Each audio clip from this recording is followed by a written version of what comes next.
motion on the starting left tackle. Slant right away, complete to Rashee Rice. Very close to, in fact, has the first down at the 44-yard line. At the 30s, right? No, you were fast. Isaiah Pacheco, who is strong and big and adds a physical element to this Kansas City offense. A gain of 5 on that second down run. Bring up third and about 5. Moved Rice, comes underneath, and there he goes. Rashee Rice into the secondary to the 36-yard line. Gain of 16 at Kansas City, first down. That gets you to 15. It wasn't inside the opening. This is the speedy man, Xavier Worthy, the fastest man to the end zone right away. His first touch, a Kansas City touchdown. Oh, man. Beep, beep, here he comes. Golly. Sitting in a suite right below us. First down from Mahomes. Scans and dumps it out to Pacheco. In the open field, Isaiah Pacheco. Big gain of 23.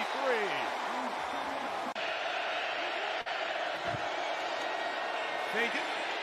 In trouble. Ball is out. Jackson nearly fell on it. It's still loose at the bottom of that pile. The pressure came from Chris Jones, and Kansas City has recovered. The offensive line is going to continue to be the issue at some point if they can't block Chris Jones. Go, right. 3rd and 12, deep drop Mahomes. Runs away to find space, fires on the run to Kelsey to the 30-yard line. A perfect play for Patrick Mahomes to set the Chiefs record for most passing yards, passing the legendary Lenny Dawson. Somehow, and I don't know how they do it, but Travis Kelce has this little way of getting lost. I wouldn't want to play tag with that guy. A week ago, he's the back. Mahomes double clutch in traffic and caught on the run. Rashee Rice through the secondary to the 42-yard line. A big gain for Rice. So for right now, Rice is eligible to play. Pacheco back in. Mahomes, great move to complete it. Justin Watson in the middle of the field. Inside the 20. And another Chiefs first down. Out to the sideline on his own. Penalty takes it to the 14 for Mahomes. And the Chiefs, Noah Gray inside. First down to the 2-yard line. There's Gray, the number 2 tight end. Mahomes brings Worthy back. Pacheco to the right, to the goal line. Pacheco. The fight continues. He falls into the end zone. Touchdown, KC. Would not be denied. So Kelce really with the great initial block to sort of lead the way through there. I thought they probably would have blown that dead. Chris Jones has caused havoc on the inside. Jackson will not help the depth of target average or the average completion. Tylan Wallace, rare snap in the game for the receiver. Henry to the right, not going anywhere. Tucker tried long field goals in this direction in pregame warm-ups. 3rd and 12. Jackson fires. Incomplete, broken up in the last second by Jalen Watson.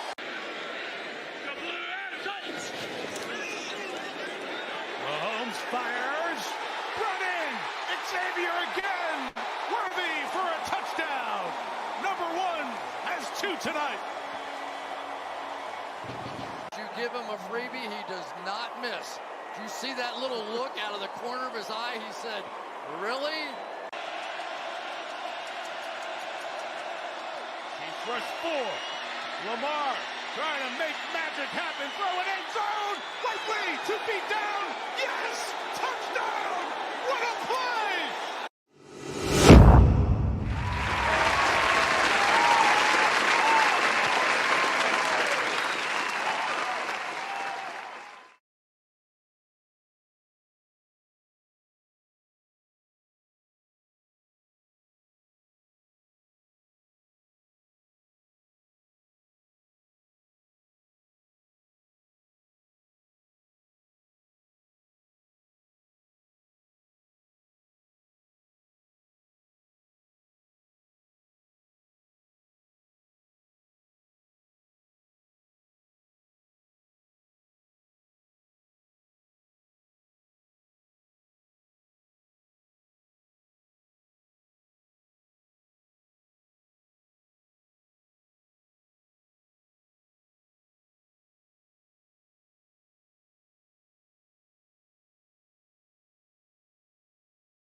nickname is Sweet Angel Baby Princess. Oh, wait, so it's a baby girl, so I could also do.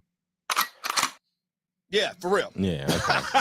Because I know you that, Grandpa. You Listen, I come from a family full of women, and her other side is a family full of women. So when they told us they were having a baby, everybody was coming up with boys' names because nobody thought like there's no way we'd have another girl. Yeah.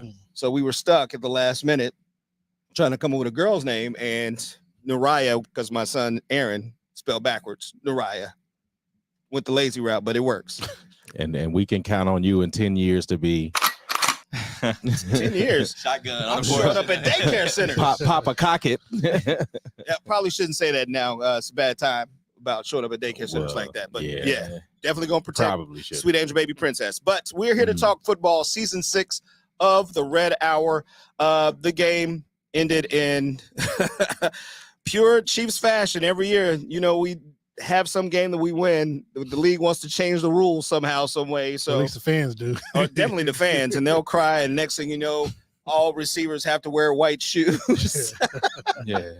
It'll be something wild. But we'll talk about the toe controversy, and of course, the internet went crazy. Like, there's no way he's over the line, and you clearly see his black shoe. Yeah, way over the line. Way over the line. Well, I mean, at first I thought it was a touchdown. No. Then when they replayed it, of course. I mean, I just You were saw there. real time. Yeah, I thought it was a touchdown. So at home watching it, that's why I really don't like going to the game anymore, because the quality of televisions now is ridiculous. So you can see everything. That's true. You can see lint flying through the air. So when he caught it, you can. And when he caught it, and you look, it's like, oh, that's no good. So I just waited for all the back and forth, and lo and behold, no good. I wanted it to be a touchdown, to be honest. You wanted overtime? Yeah, I did. Yeah, but he was gonna go for 2 though. There's no guarantee he was going to get that too. I know that, but I'm saying, but it wasn't gonna go to overtime. They were either going to lose at the end. Oh, you know. Because Harbaugh had already made the signal for 2. He was, but I'm saying he wouldn't have. No, on the broadcast, you could see they go straight to him, and he's saying He's doing 2. it. So he was going. They were going for 2. They were going for 2 the whole It was time. happening. It was happening. When Justin Tucker missed that field goal, you knew they weren't winning that game. Yeah. So that 2-point conversion wasn't happening. Wasn't happening. Because like you said, I wanted to go to overtime. Yep. I needed it too. But Yeah, but it was a great game, a great way to open the season at Arrowhead. Last year when we dropped that banner with 3 championships, it didn't work out in our favor. Yeah, it was a lot going on. Yeah, with the Detroit Lions. And you kind of overlooked the Detroit Lions because it was the Detroit Lions, and nobody had actually played them at that point, so nobody knew. We just saw them coming off of the season, like, all right, so Yeah, but they had lucky draw. They came in with a lot of energy. Like, you had when you get these, and it's with any sport, you get a bunch of young guys. They don't know that they're not supposed to win. No. Right? Like, so the Detroit came in and was like, man, who are these Chiefs? We don't care about y'all barbecue, y'all stadium, none of that. I just didn't like you using lucky in that for a team that went to the playoffs. No, I didn't say lucky. I was like, they just came in and the Detroit has been known to be the bad news bears, right? I get and that. that's what young guys don't know that. Like, you know, all right, you guys had a great end of the season. Yeah, you're never not showing up again. And lo and behold, they show up again. I mean, that's just a learning lesson. If you as an NFL player are going into a week like lackluster, like you can expect that. And the Chiefs had a lackluster season, and we'll talk about that too, because nobody saw the team that we saw in the regular season going to the postseason and then actually bringing home another championship. But outside of the Detroit Lions, with the hated Lamar Jackson, Baltimore Ravens rivalry coming in here game 1, this team was prepared for that. And we got a show for sure. And Xavier Worthy did exactly what we thought he was going to do. How did y'all feel about his play, like, for the entirety of the game? Like, 2 touches, you get 2 touchdowns. That can happen with Patrick Mahomes at quarterback. But how do y'all feel about his overall play? Adjusting to the actual full speed of an NFL game, you could see that it was wearing on him. And it was wearing on a lot of those guys, which is why I really hate preseason football now, because they don't get to play for real. But playing about that for a while, but Xavier Worthy, watching that first touchdown happened so fast. It was ridiculous. In real time, you're like, whoa! 5 plays. Was that part of the script? Oh yeah. Oh, absolutely. That's 5 plays. I mean, you get I think it was pass to Rashee Rice first play. Very first play. Patrick gets sacked. Then it's Rashee Rice again. Then it's I think it's Pacheco, and then Worthy. And then it was touchdown. Worthy. But the lightning speed in which it was hiked, Pat threw it. He was in the end zone. I think that the Chiefs, that was the statement play. Yeah. Because everyone's like, all right, so what? You got a fast receiver. You had some fast receivers before. It means nothing. And the Chiefs wanted to let the league put them on notice. Like, not only do we have a fast receiver, we've got the fast receiver. Because it's also Tyreek's play. Like, Tyreek has gotten off on that play. Yeah, of course. But I think for Andy, I think for what it was putting the league on notice. We got a little barn burner back here. Hold my beer. So, but I think that also said, because Andy is one of those coaches that, all right, I'm gonna put like these gadget plays all on film while he gets prepared for these route combos and breaking down the defense and all that. And so now next you're gonna have to worry about him running a streak up the the middle of the field. But I like the script from what I saw, like that first 10 to 12 plays. I like the statements that it made, because it was very everything seemed very intentional, aside from the situation. And it showed as well, everything that we haven't been able to do these last couple years, now we're able to do it. Well, I think it's last year, but I was going to say you're Captain X's and O's, and I think by game 4, this Chiefs team is going to be clicking on all cylinders and off and running. What do you say about that? Well, what I was going to add to what you literally just got to saying was that they haven't even brought in Hollywood Brown when he gets back from it, because really they haven't even opened up the playbook, because you don't have Hollywood out there. Once you get him out there, you actually got 2 speedy receivers, and you add that on top of a Rashee Rice and a Juju if he's on the field. But even if not, you got a Rashee Rice and a Travis Kelce underneath, where you got players that can stretch the field and you got players that can get open underneath. What's the rookie running back? 42. Carson Steele. Carson Steele. Yeah.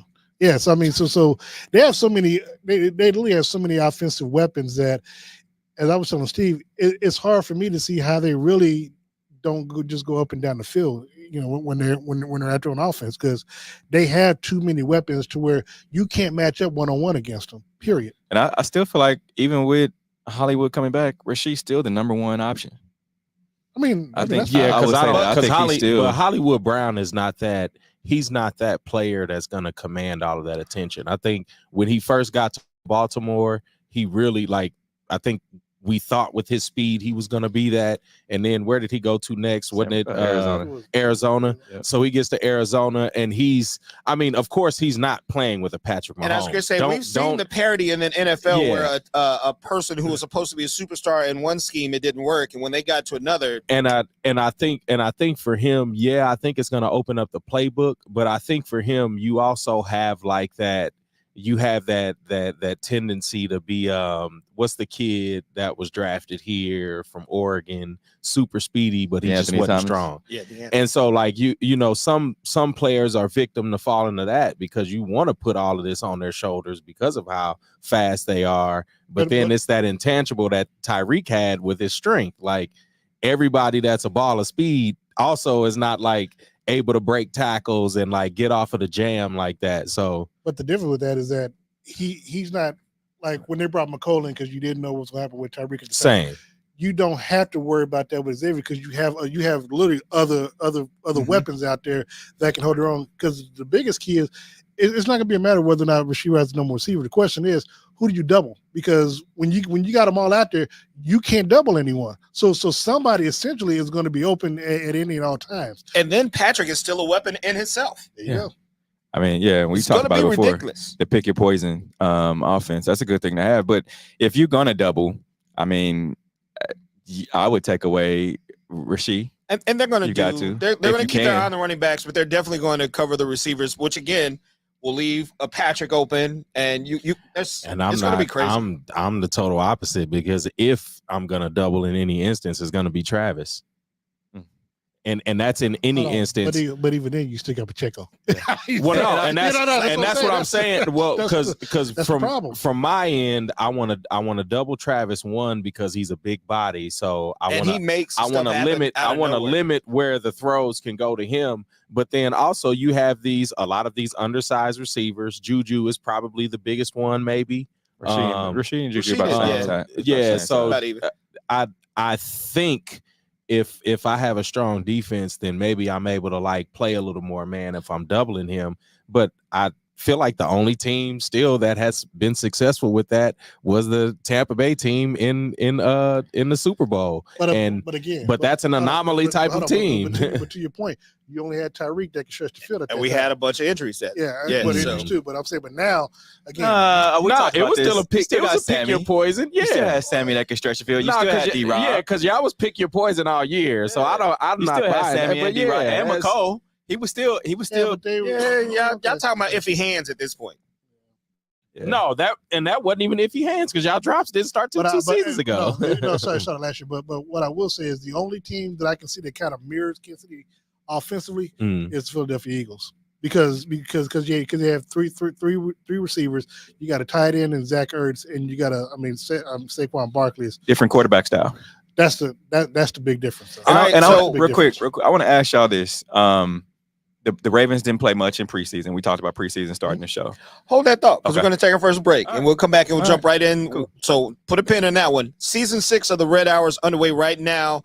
Darren Smith, Steve Walls, DJ Q, I'm Sean Tyler. We thank you for joining us here. Tell your friends to join us on Facebook Live. We're going to have a lot of football talk to come. We'll make our annual Super Bowl picks in this first week as well. We'll talk about the Bengals coming to town this weekend, and we'll talk about a lot of other things going on in the NFL, and we're going to hit up Nephew and see what he's got on his mind right now about these Ravens. So stick around. We'll be taking our first break right now. We'll be back. Season 6 of the Red Hour.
And we are back, season 6 of the Red Hour live from the W Podcast Studios, talking about a possible three-peat season for the Kansas City Chiefs. And shout out to my Kansas City Royals, who are in postseason contention right now, 2.5 games out of first place, and taking on where are we? We're away over here. Yeah, we're playing the Bengals, right? Huh? No. I'm talking about the Royals. The Royals. The Royals are away right now. York. We're in New York, Yeah, and then we come home. And then we come home. So, yeah, good luck against them Yankees. All right, folks. Nephew, you were about to say? No, I just wanted to throw the question up that we saw the play. We were talking about Xavier Worthy and Marlon Humphrey. The play where, it looked like Marlon Humphrey expected to have over-the-top help, and he turned around like, where was my help? And we saw Xavier Worthy basically walk into the end zone. Right. Is that something that y'all feel like is indicative of no preseason? No, a scheme. I think they schemed him out of that. I think what Andy probably had was a look that he normally has all the time, because I feel like we've seen that same kind of like wide open play to either to Travis. We've seen it to Travis a bunch of times. But even before that, we saw it with Tyreek. but then we've also seen it with Demarcus Robinson. Like I feel like we've seen that little wheel route kind of like expose teams that don't understand, like, because Marlon Humphrey's a vet. Like he don't, and that's what I'm saying. I think Andy schemed that to where it was a certain look where they were prepared for it on one end, and somebody changed. So Marlon Humphreys probably wasn't ready for whatever, like, audible they had on the fly, because from the way it looked, like the way the safety just crashed down, he saw something. And so I don't know if that was already in the play and that's why I say it was schemed, just to how fast he got down there. Yeah. And just even watching it in slow-mo, when the slow-mo shot of like Pat with his eyes, like even he was surprised, like, okay, he's screaming down, well, I'm gonna just put it right here. And it was no sweat. And that's the difference with him and Lamar. Like, it's just reading it that fast. But I think it was play scheme. Even that though, those kind of, the audibles and the defensive coverage picking up, that's stuff that you work on in preseason though, like without playing. And you can work on that and work on it as much as you want to, because you've seen the Chiefs pull this stuff off and be successful at least 85% of the time. But also going back to Philly Super Bowl, when they saw Philly's one weakness in week 2 from that year, they hit them back to back with it, and hit them back to back. That's what I'm saying. Like, I think it's just scheming that, and like you at Andy and whoever his pick an offensive coordinator he's got now. I'm gonna call that Andy's get what you asked for offense. Yeah, no, what I'm saying, whatever pick of the offensive coordinator he has, like, I think they already know, like, a lot of, and Ed Reed talked about it, like, just saying, like, Patrick Mahomes has these tails, and every team goes through that, like, throughout the week. You're talking about that in film, but I feel like the tail was, okay, they have this motion, this trip set, or whatever it was, and I think they were supposed to audible out of it, and I think they just didn't. Could you chalk that up to preseason? Yeah, but I think it's just more scheme. Like, I don't even want to give inexperience to that. Because, like I said, he's a vet, and he knows. You see it, you read it, you know it. That's true. You've run it, and it was late enough in the game where they probably had already run the look 2 or 3 times. Yeah. So, right, just wanted to throw there's that. All right, so the Kansas City Chiefs beat up. Well, not beat up, but we beat the Baltimore Ravens, and we are now 1-0 on our way to this three-peat. But so much more happened in the NFL in week 1. Let's talk about some of these rookie quarterbacks. So the Bears won their game, even though their rookie quarterback, Caleb Williams, did absolutely nothing to show up. He was there, and he gave credit where credit was due in the post-game press conference. And you've got Jaden Daniels for Washington, Bo Nix in Denver, Drake May in New England, and they won their game as well. These rookie quarterbacks, it was a lot of hype.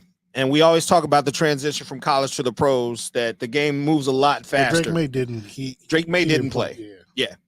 But who do you think will be the surprise rookie quarterback this season that actually does their team some good? Jaden, I think, in Washington. I like that. Jaden Daniels, okay. I like that. Coming from LSU, I like that. Just being in that system.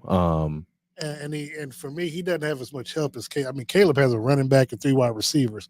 I mean, and the fact that he, for some reason, couldn't throw yesterday was kind of shocking. But Jaden, he did it more so with his legs. I think he scored 2 touchdowns on the ground, but he's that dual threat where Caleb is supposed to be that dual threat, but he didn't really do much yesterday, which was kind of disappointing, especially as well as that defense played. Are you expecting Caleb Williams to be a dual threat, or are you expecting him to really kind of like sit him in the pocket? He's the one that's not going to sit in the pocket. I think because I think he has the ego. He's going to always try to make something happen, whether it's off script or on script. So I can't see him playing from the pocket because that's just not his style. All right. Let's move into some veteran quarterbacks. Is there a problem in Cleveland? Deshaun Watson. No. What are we doing here? No. Yeah, it looked like he haven't played football in a long time. Well, they were without both of their starting tackles and for starters. And But still, no. But what I was gonna say is, but again, this is a cause and effect of not playing preseason football. Mhm. I mean, that's for someone like you said who got injured in the Baltimore game last year, and didn't take any reps in preseason, and then just to go out there. I mean, that's a coaching malpractice. And I listen to people around the country, and they say, if the Chiefs are playing in preseason, why are you all not? And granted, look, I know everybody's afraid of getting hurt or whatever, but I mean, and I think our starters played all of 10 total minutes in all if that 3 preseason games that. combined. but they played, and they did get in there. And you even hear Patrick talk about it. You got to take that first hit. Once you get that first hit, it's like, all right, the season's We back. back. No, We back. you definitely do. We back. Like, And you can see the fear in a lot of these quarterbacks' eyes when the line was coming at them well, on that first offensive drive. and that's what I was talking to you about before the show. Like, I feel like watching the game for a second time, Lamar looked so much more erratic. And can you blame that on preseason? Because has that always been Lamar? I feel like it has always been him. Like, I feel like, and what I said pre-show also is that Lamar is missing like his Andy Reid. And I think certain players have the talent, but then also you need that development. Like, I think that's a tool in some players' belt. Is it really though? I'm saying because he's won 2 MVPs. So I mean, somebody's drawing a corner. Well, no, and I'm MVP. Put them in good positions. I think MVP, yes, but we're talking about winning against Patrick Mahomes. Like, you're winning against the pinnacle. I feel like too. That's You said, and I posted this on X during the game. I watched Lamar with his frustration. Yeah, like you could tell he was very frustrated. Easily. He walked over to the bench. I don't remember who it was. Try to come over and talk to him. He shoot him off, and then he's throwing his helmet. I'm like, dude. So in the AFC Championship game, we were literally having the same conversation. Exactly. So again, to my point is like, and I made a before you got here. I made a reference to how like Phil Jackson with Michael Jordan was, and kind of how you take that untamed beast, this raw talent, and creating it into like Jordan. And I mean, we've seen it with a lot of players. We've seen it with Patrick Mahomes, like how he was a gunslinger, but Andy was able to kind of keep him within himself. Yeah.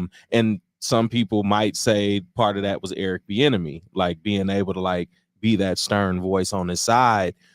But I feel like Lamar is kind of missing that element of it. And it's the development of him as a player. Because as much as people have talked about him. This is Lamar's 9th season? Yeah, and that's what I'm saying. Not 9th, no. 8th season? 6. Yeah, he's still pretty young. But I'm saying. No, I think he came in the year to Patrick. Patrick did. So this is his 8th season. Yeah. But even still, like, I would like to see more of a competition. Like, if we're 8 seasons into Tom Brady and Peyton Manning, like Peyton Manning's at least won a couple of games against him. I feel like Lamar is still having that. It seems like he's having an internal fight. Do I want to run or do I want to throw the ball to Zay Flowers? Do I want to? That's my whole point. And here's my thing too. No. Okay. And this is the argument I've had with people who are LeBron James fans forever. Mm-hmm. LeBron is great. You can't take that away from him. But in certain situations, you don't want the ball in LeBron's hands because he lacks the killer instinct in certain aspects. He used to. I'm not a LeBron fan at all, but he used to. It's I've seen him ruin some games when they put the last shot in his hands. It's happened. And there are just certain teams or certain players that live rent free in some of these guys' heads. Yeah. And I think that Patrick is that guy for Lamar Jackson. He wants to beat him so bad. Yeah, that's where the frustration comes. Well, and he gets frustrated and it's overwhelming. And it's like me. My mind can vividly see something I did 30 years ago and think I can do it because I feel great, but my body's like, hell no. But I think for me is that I think they played very early in the game like underdogs, and this is the first game of the season. Like, but to be fair, though, but to be fair, I mean, Mahomes has that advantage over damn near everybody except for maybe Joe Burrow. I mean, literally, because what happens is every quarterback that goes up against Mahomes, they get out of their game plan. Everybody wants to go tip. Justin Herbert is probably the only other person I would say maybe that Justin. I'm saying from a sense of not playing erratic like Lamar. Like Justin Herbert still kind of plays within his game. He just makes that one stupid throw at the end, at the wrong moment. Yeah, that's what I'm saying. Like you expect that from him. Championship game. It's a difference though when you're able to win because you can take some chances that you wouldn't normally take. And Lamar is like, man, they're relying on Zay Flowers to win the football game, and that's my beef. And that's my beef. I don't feel like if I'm the defense, Steve Spagnuolo and the Chiefs defense, I'm living with that. Like Zay Flowers ain't gonna win you too many games. Even us watching the game, you could tell the moment Lamar Jackson's like, I have to put this on my shoulders. I have to do this if we're going to win this game. But the main reason why is because outside of Derrick Henry, they didn't get the man no offensive help. No, I mean, at least with what you saw with because Andrews as a tight end, he's a bumbling, stumbling. Like, but he also got hurt before the season started. But what I'm saying is that Kansas City they identified their weaknesses, which was the wide receivers, and they got Xavier. They brought back Juju. They brought in Hollywood, and the only addition that they made on offense for the Ravens was bringing in Derrick Henry. But your running game wasn't the issue. Yeah, but the Chiefs have been able to do that every year. Off of Lamar because they didn't want to get him hurt by running the ball like he does. So they's like, we'll bring in. But then Derrick Henry ain't the same Derrick Henry. But if you give him more wide receivers, you keep him from running the football too, because now he can spread the ball around. But again, you'll get a game like this where he's playing Patrick Mahomes and he's not going to throw the ball to this year because he's going to think I have to do this now, and you get what you got. And see, I don't want to bring up a cliche point, but I feel like early in the game, like it was obvious when Derrick Henry was in the game, like what was going to happen. Like if Derrick Henry's not in the game, they're going to pass it. And how many times have we shut Derrick Henry down?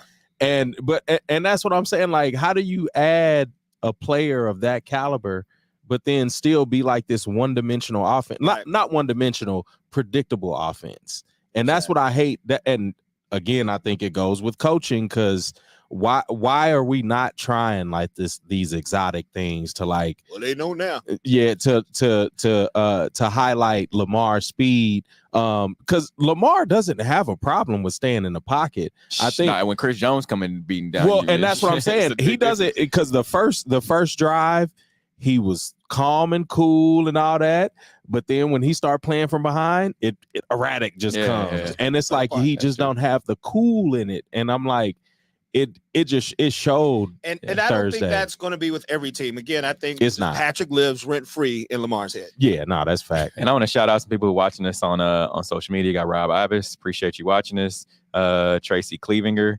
Gizmo 6741. All right, Joey Carr and Duro Byer says he's watching all the way in LA. And great, had a huge fan base out there. What up, bro?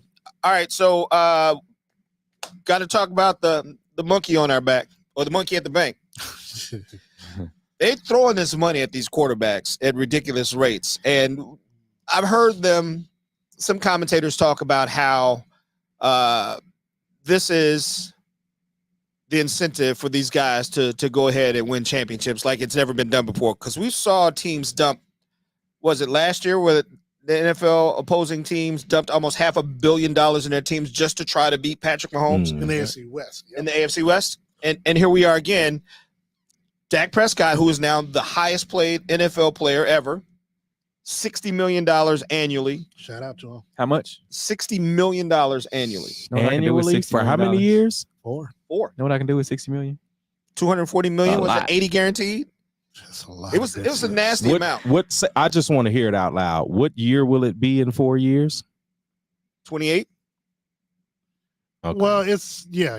Well, still young. 28, 29. So you're paying him through the 2028 season. Yes. Yeah. And then 2029 he becomes a UFA.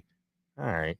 You don't like that? You don't like him getting that bread? and he'll be 35. 60? But let me go down the list. Let me go down the list. Number 1, Right. Dak Prescott. Number 2, Trevor Lawrence. Oh, Trevor. Okay. He and Joe Burrow and Jordan Love, all three Sure. receive $55 million a year. Tua Tagovailoa, 53.1.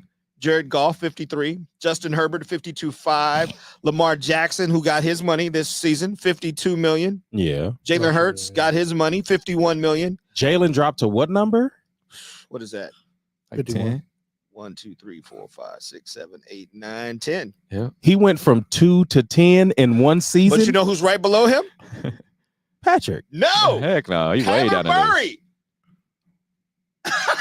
See, and this is the convert. I haven't workshopped this thought. But why are we willing to gamble all of this money on quarterbacks?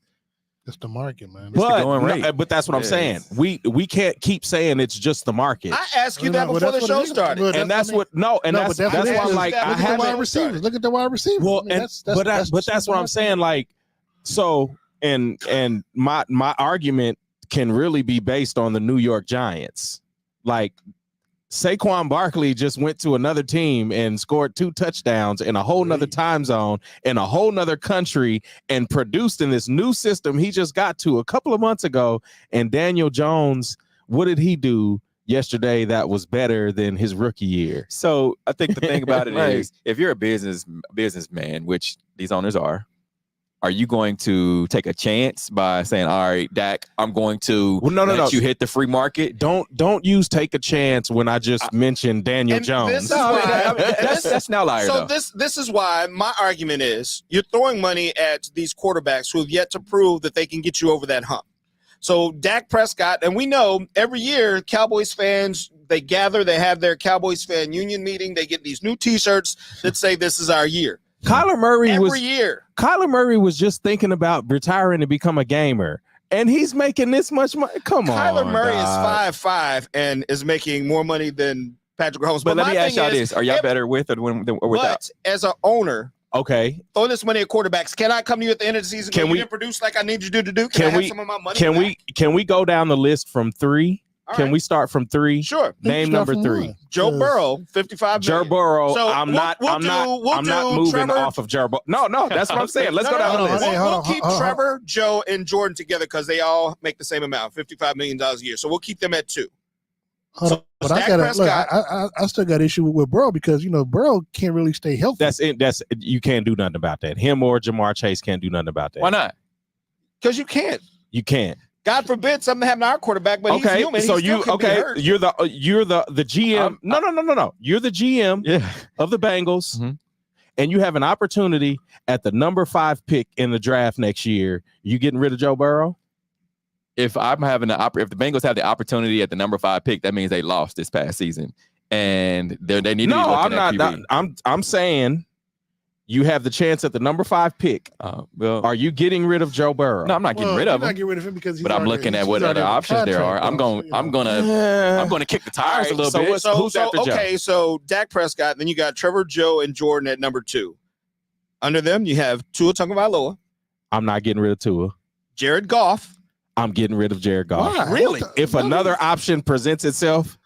Hold on. The Lions have been. Jared Goff took the Lions to the NFC Championship game. He took a team the Lions to the Super Bowl. as a team They won their took them. first playoff game in over 30 years with this quarterback. That don't make sense. Okay, and Trent Dilfer won a Super Bowl too. I'm still getting rid of Trent Dilfer. But he won a Super Bowl. I'm getting rid of Trent Dilfer anyway. So exactly. So can we keep kind of money? I'm keeping Jared. Keeping Jared. I'm going to draft, but I'm keeping Jared because he can teach my new guy, Justin Herbert. Yeah, I mean, It gets messy. I'm keeping him. I think Justin Herbert is a prisoner of coaching. That's what I'm saying. Yes, I've been saying that. I would say that. Yes, I would say that. Yes. No. Because now you contradict yourself. Because Herbert is his record is average. I think he's 1 game over 500 thanks to the win yesterday, and that's all on his own. And you're in Patrick's division. And that's all on his own. So you already got 2 losses when you start the season. Okay. Hold on. But what I can't understand is you want to keep him. He has a 4 touchdown lead in his first playoff and blows the lead. And then on top of that, I still put that on coaching. The coach didn't go out there. The coach. Yeah, I'm not. How many coaches has Justin Herbert had? That's my question. That? That's my question. How many? Herbert? 3? 2. 3. 2. So let me ask you this then. Do you think he's going to perform better under Jim I Harbaugh? mean, what did he throw? 146 I yards think so. yesterday on the Harbaugh? No, I think so. And I think, I think a new coach for Lamar helps, but I'm also of the I heard Somebody Speaking of Lamar, he's next on your quarterback money. Talking about Justin. No, and I'm keeping him. Okay, I'm keeping him. Hold on. We still got to go back to you want to keep Justin Herbert. Yeah. Who has not proven that he can actually win? If I'm versus with Justin Herbert, I'm going on potential. Exactly. Like I've seen enough to know that if they give him a good supporting cast, he can win some football games. So again, I ask you, how do you think he's? What did Jared Goff do last night? I don't have a problem with Jared Goff against his former team. Oh, he won. I don't have a problem with Jared Goff. I never said that. But you want to get rid of him? Who, me? No. I never said that. That's me. Yeah, if it's Jared Goff, Kirk Cousins, or Derek Carr, I'm looking for other options. You know what? We got to start a drinking game. Anytime he mentions Kirk Cousins during the season, please start it because I'm gonna get all y'all drunk. Okay, but do you Justin Herbert under Jim Harbaugh? You think it's not going to help? I hate to keep coming back to Andy Reid, but you need a coach. You need a coach in that vein. You need a coach. But he's supposed to be that guy. And I don't even want to say Sean Payton because that's a recency thing. He ain't done nothing for me lately. But he also you were high on Russell Wilson.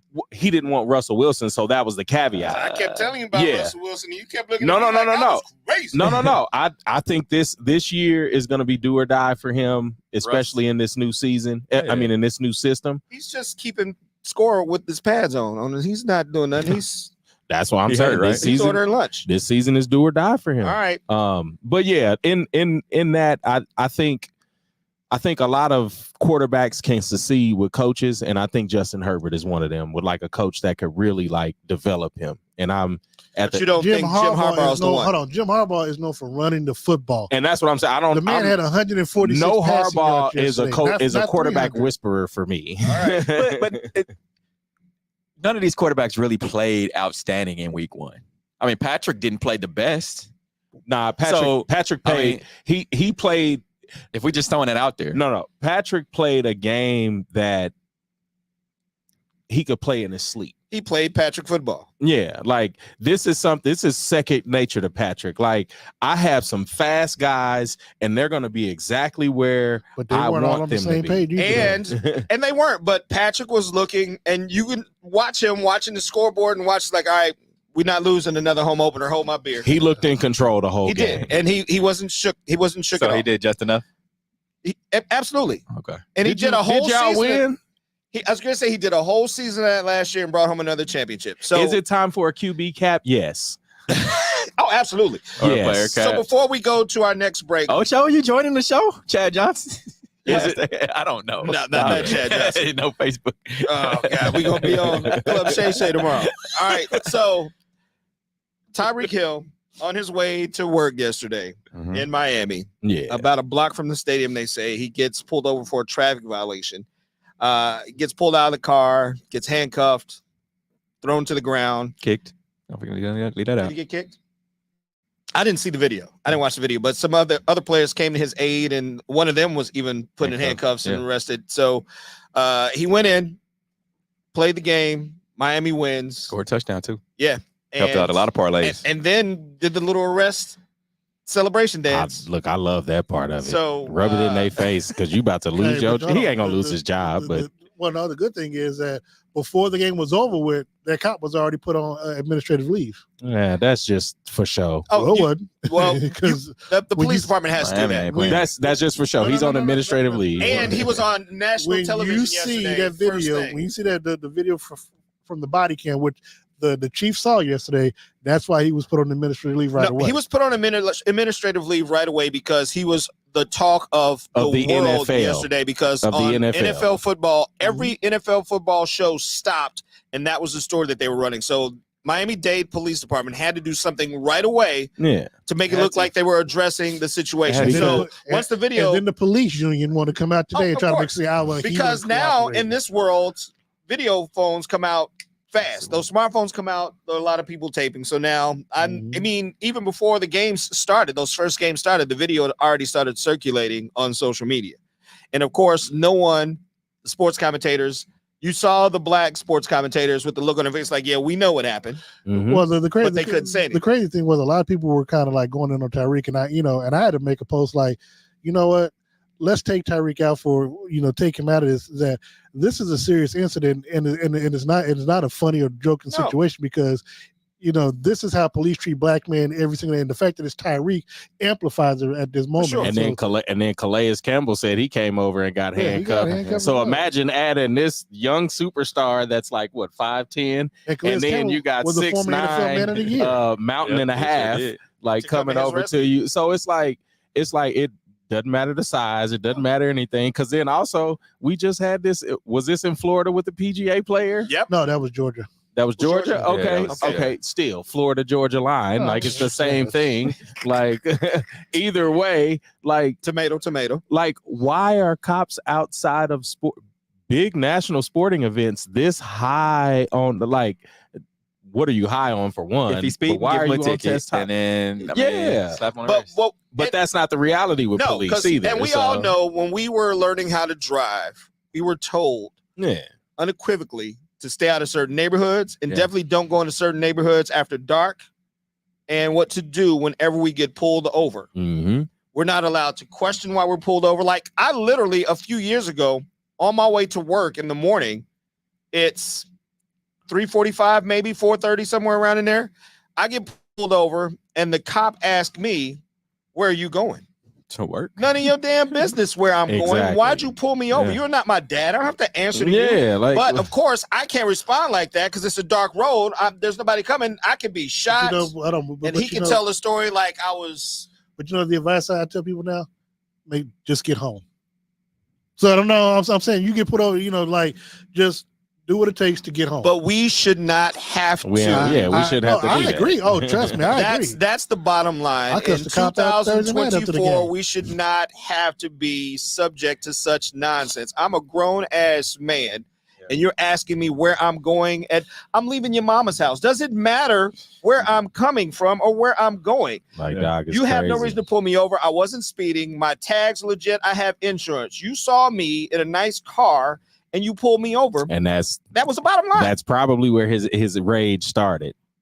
So it's like even worse than that. Like, they knew it was Tyreek because when you ran the plates, you knew it was him. But if it wasn't Tyreek, it could have been a lot worse for. I mean, it's Miami. You got them kind of cars up and down the street. That's what I'm saying.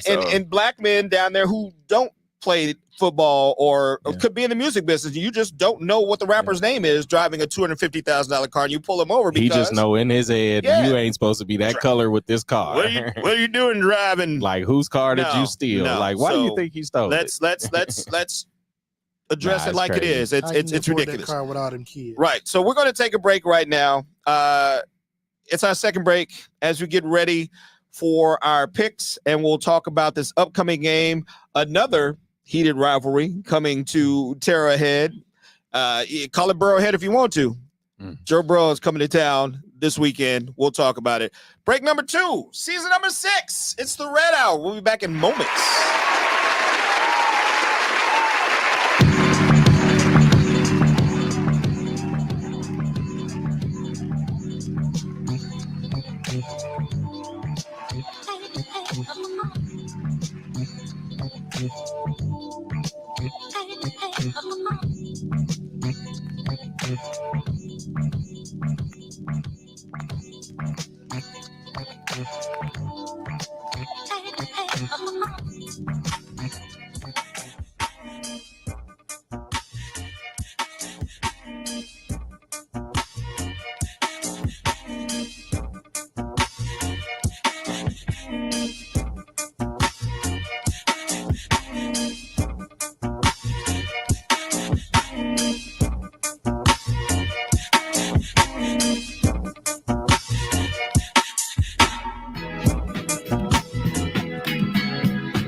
season number 6 of the Red Hour live from the W Podcast Studios. And we will be popping in and out from various locations throughout the season, just to let you know, because I know some of our faithful fans want to come out and hang out with us, and we'll definitely give you that opportunity at different points throughout the season. But today we're kicking the season off live from the W Podcast Studios, the regular cast and crew. Darren Smith, Steve Walls, DJ Q, and I'm Sean Tyler, talking Chiefs football. The Chiefs 6 years are now 1-0, sitting atop the AFC West, which is where we usually sit. How do y'all feel about that win overall? Like, okay, jokes out the way, win by a toe. I mean, was that enough? I gave him a C. win. I gave him a C when I was. It only takes 1 point to win a game. No, but I'm saying, like, from a performance stance, was that enough? After the season where we had the most mediocre season ever and to bring home a championship, I'm okay with it. I'm okay with it. And I had a conversation with, this summer, Peter Schrager was here from Good Morning Football, NFL Network. He was here for the Big Slick. So he and I are talking football. And I was like, all right, Peter, no cameras, me and you talking. Chiefs 3-peat. He goes, I'll tell you this. I've never been so sure of any team in the NFL who possibly has the ability, the talent, and the opportunity to make that happen than this team. As long as they stay healthy, I don't see a reason that the Chiefs don't 3-peat. Mm-hmm. And Trey Smith this weekend, I hosted a benefit, and Trey Smith was the keynote speaker. And I asked Trey, how's the team feeling?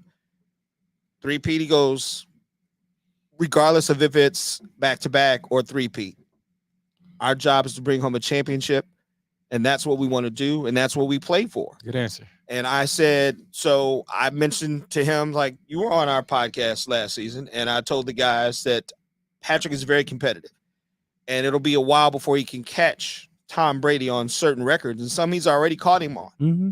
But I see Patrick being the competitive guy to the point where he wants to do something that Tom has never done. Oh, yeah. And outside of the 3-peat, a perfect season for Patrick Mahomes would cement him in the football legacy that's unmatched. You trying to say 21-0, huh? I'm not saying it because that's your call. Yeah, that's your wheelhouse. But he was ready for I it. didn't think about that. Looking at this schedule, and the Chiefs don't have an out-of-country game this year. Mm-hmm. They do play on every day of the week except for Yes. Tuesday this season. They all the prime And that time could games. still be optioned out sometime toward the end of the season. So I see the way the schedule's lining up, the talent that we've added, and you see how, like you said, Patrick, Ed Will, no sweat. Let's go ahead and win this game. I can see that is Patrick's goal. Outside of the championship is to go perfect season. And I think last year we saw them in business mode.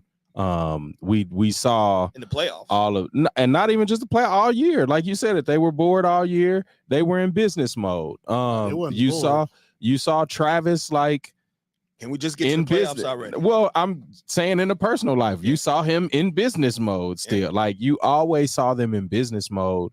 And that's like, we talk about football being a game of inches, but that's just a cuter way to say, like, it's really just the small things that you work on. Yeah, because you could lose by a toe. And that's Right. and that's the point that I'm getting to, because how do you not, as NFL wide receiver, like, are you not working on your toe taps as you're going out of bounds, and things like that? Like, are you not working on these small intangibles in practice every week? Lamar, are you not working on different pressures coming at you from different angles every week? Like, how are y'all really, like, preparing? And I feel like the Chiefs, for the past 5-6 years, have been preparing the same way, and you see it in the end results of really how the last 5 seasons have ended up. Like, if it's not losing in the Super Bowl, it's winning the Super Bowl. But one of the things that the Chiefs always do,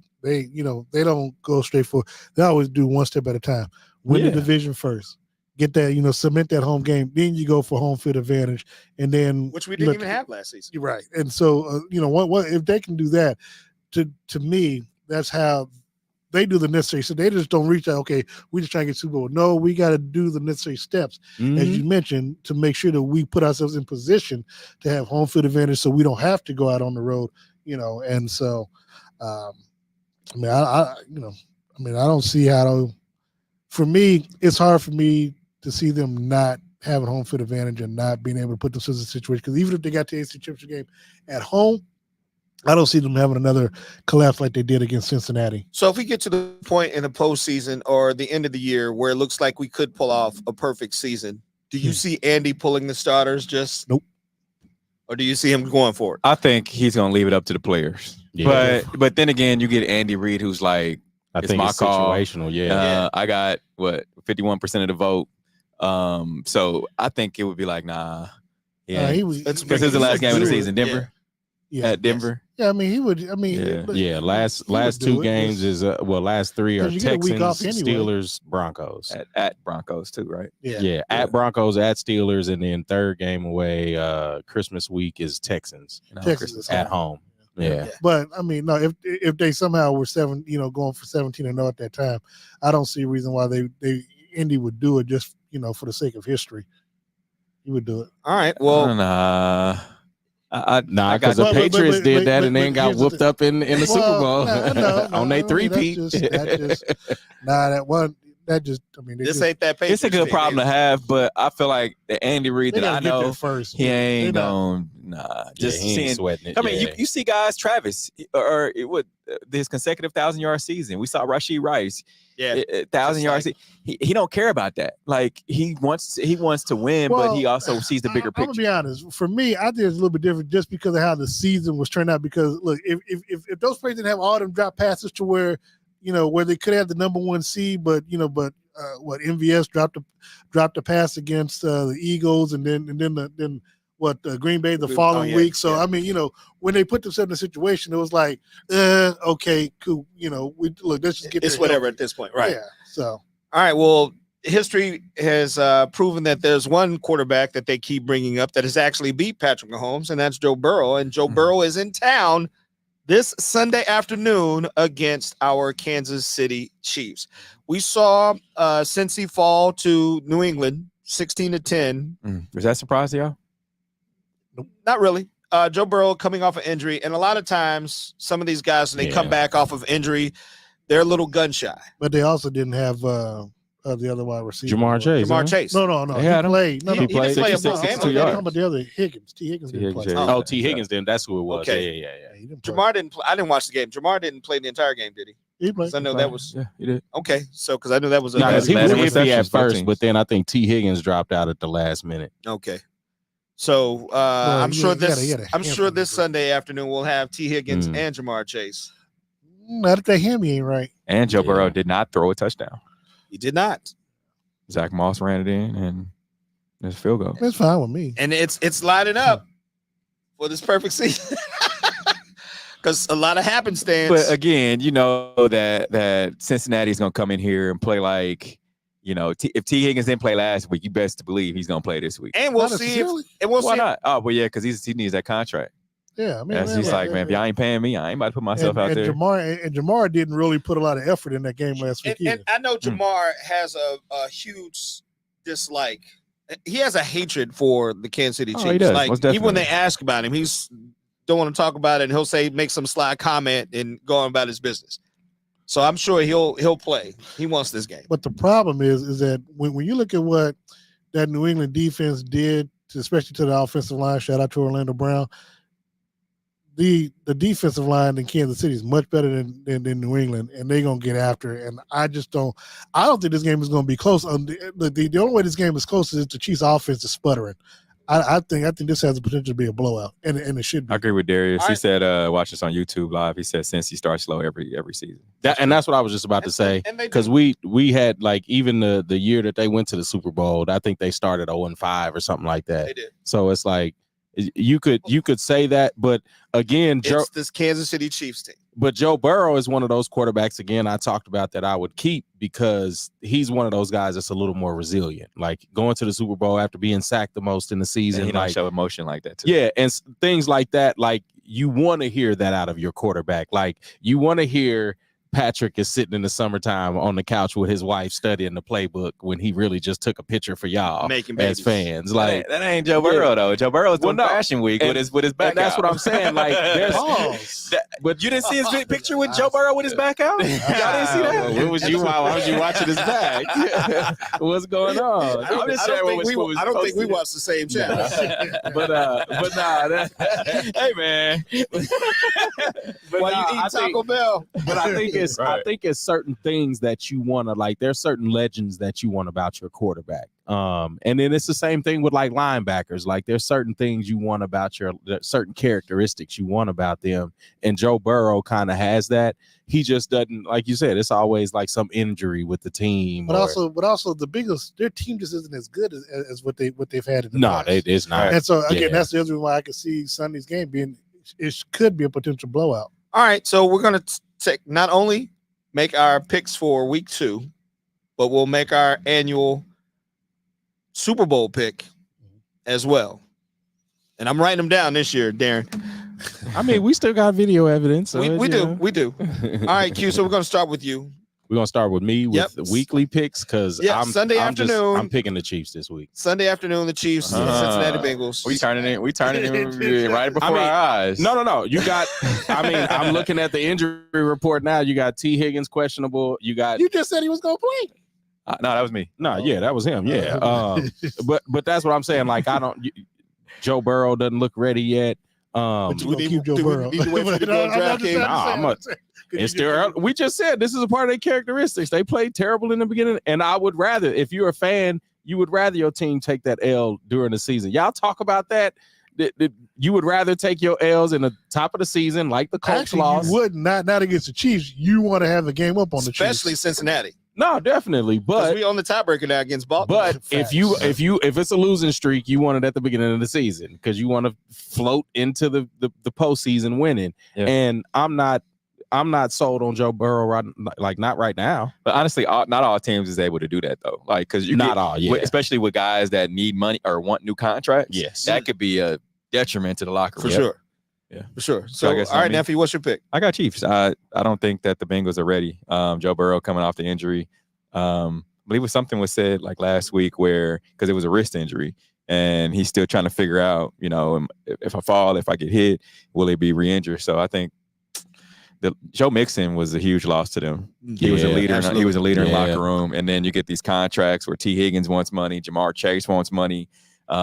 Distractions. A lot, man. Money. A lot. I mean, we saw it with Kansas City last year. Chris Jones, that was a huge distraction for game 1 home opener. And I still say that was the bossest move ever.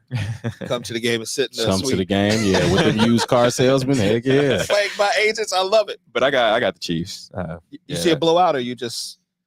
No, I don't see a blowout just because. 7 touchdown. Yeah, I think it's competitive at least. All right. I got the Chiefs by 2 touchdowns. 2 touchdowns. Yep. You writing that down? You can write them down. No. This is. He was talking I'm writing the big Super Bowl. Yeah, he's talking about Super Bowl predictions. Yeah. All right, so we're gonna start on the left since we start on the right for the weekly pick. Let's go to you for the Super Bowl. Well, I had already made my picks in last week, but I've got the Chiefs over the Eagles. So Chiefs, Philly. I got the Chiefs in Dallas. I said it last year. Steve, every year. It ain't every year. Stop. Yes. No, every year. This is literally every year for the last 10. This is the last 10 years, Steve. I like that, man. Look, I'm not saying I like Dallas. Like Dallas too, but I need to see the T-shirt up under your hoodie. Does it say this is our year? Steve must like a certain strip club in Dallas. It's closed, by the way.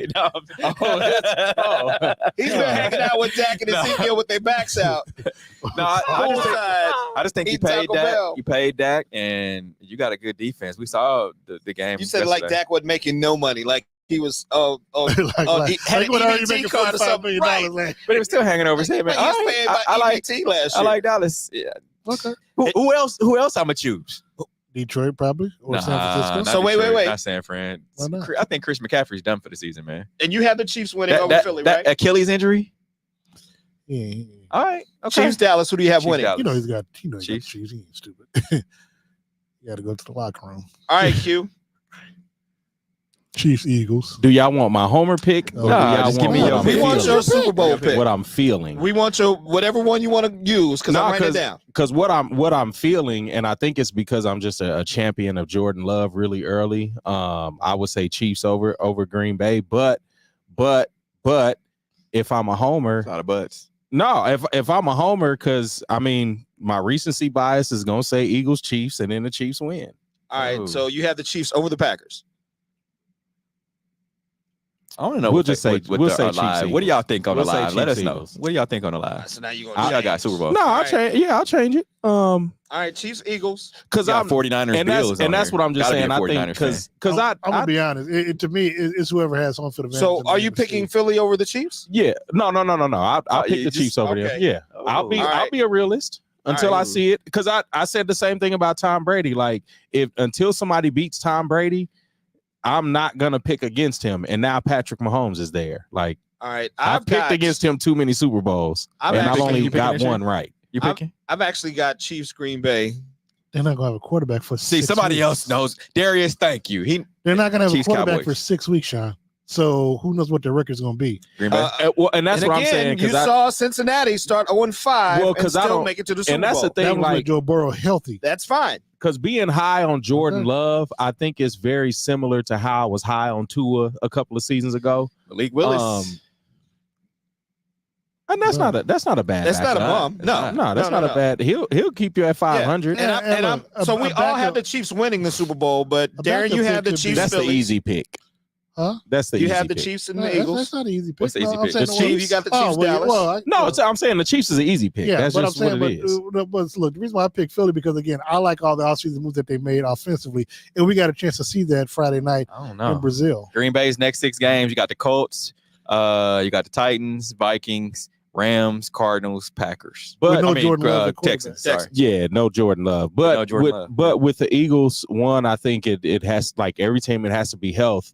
But for them, if they have a whole new coaching staff of coordinators And like any given Sunday. like Who's that? I'm asking which team you talking about? the Eagles. The Eagles. The Eagles. Like if they have a whole new staff of coordinators, They like could really go on a run. Their next 4 games: Falcons, I mean, Saints, yes, Browns, yes, but and if Giants. but if we're talking about totally new systems, Yeah. I'm prepared for that to be an up and down season. That's why I don't want to pick them for Super Bowl champions. They don't have a I tough think, schedule at I all. think in the NFC, whoever's the number 1 seed will make it to Super Bowl. And I just think the Eagles will have the best record. That's why I'm going with. When do they play the Cowboys? Week November 10th. Giants. They don't play them before November 10th. Giants scored 6 points. Hey, hold on. November 10th. They booed that man play Daniel second Jones to his yeah. face outside the stadium yesterday. Who? Daniel Jones. I felt so bad for that. Yeah. kid. I don't. I felt bad. That is going to do it for week 1 of the Red Hour, season 6. We appreciate you tuning in. Don't forget to join us again on Facebook Live next week, Monday, 6:30 p.m. Central Standard Time, as we talk, hopefully, another Chiefs victory. Yeah. Chiefs Cincinnati going at it 3 o'clock Central Standard Time this Sunday at Arrowhead. And we made our picks. I wrote them down. They're in the books. It's there. Y'all be safe. Y'all have a great week. Yes, Happy birthday to indeed. me this Thursday, and shout out to all the Virgos. You know it's our time of year. All right, folks. Go Royals. We'll see y'all next Monday right here on the Red Hour.